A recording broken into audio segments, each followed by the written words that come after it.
கைப்படிக்கும் ஓவியமே கைப்பிடிப்பாயோ உன்னால ஏங்கினே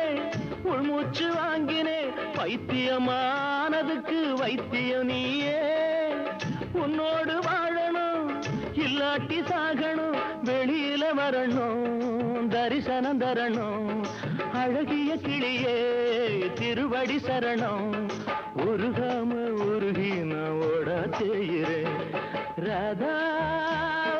ராதா ராதா ராதா தேவதாசு நான் ஒரு ஜாதிதானடி உன்னை தேடி இங்கு வந்தேன் நடுவீதிதானடி உன்னாலதான் மனம் பித்தானடி